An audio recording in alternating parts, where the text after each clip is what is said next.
Greetings, dear friends. My name is Megan Kelley. I'm Heal the Planet's Whole Systems Educator, and we are in my side yard nursery area, and I wanted to show you guys another way that you can compost if you don't have a backyard space. So I want to show you guys vermicomposting, which is composting with worms. So I always tell my students when you're setting up a worm bin to think like a worm. So worms are underground, they like it cool and dark.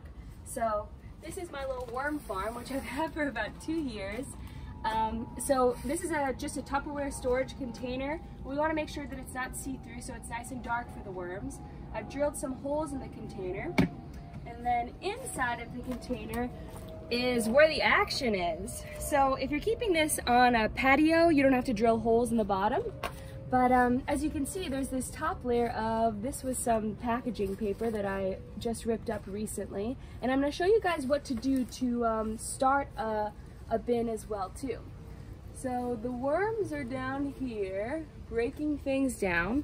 The difference between these worms and earthworms is you can notice they're a little bit smaller. These are called red wiggler worms. You can order these worms online. You can get them at local bait shops.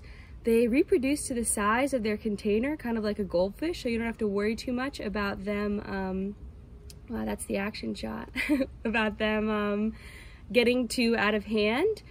And they eat an amazing amount of food.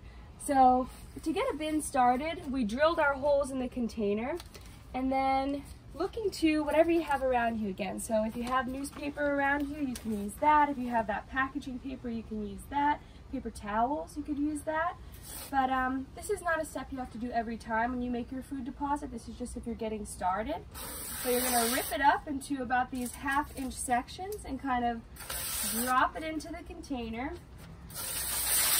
So the container is about pretty much full with this worm bedding. And so then you're going to get the worm bedding a little bit damp, about the consistency of a moist sponge. And then you'll insert your worms into the bin and kind of just leave them be for a day or two. They eat the newspaper as well, but once this bin is started, then you can start bringing your food scraps into there. So Heal the Planet is going to provide you with a PDF so that you understand what to put into the worm bin. But for the most part, this is your kitchen scraps. So those berries that have gone bad, your greens, whatever it is that you usually have in your diet, you can bring out here into the worm bin. And the worms break things down at an amazing rate. If you find that things are kind of building up, you can put them into the freezer and wait a little while until you notice things breaking down.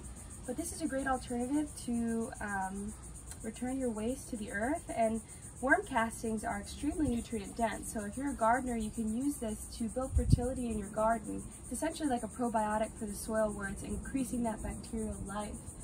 So yeah, this is vermicomposting. If you would like to learn more about it, please feel free to reach out to us. And happy composting, dear friends.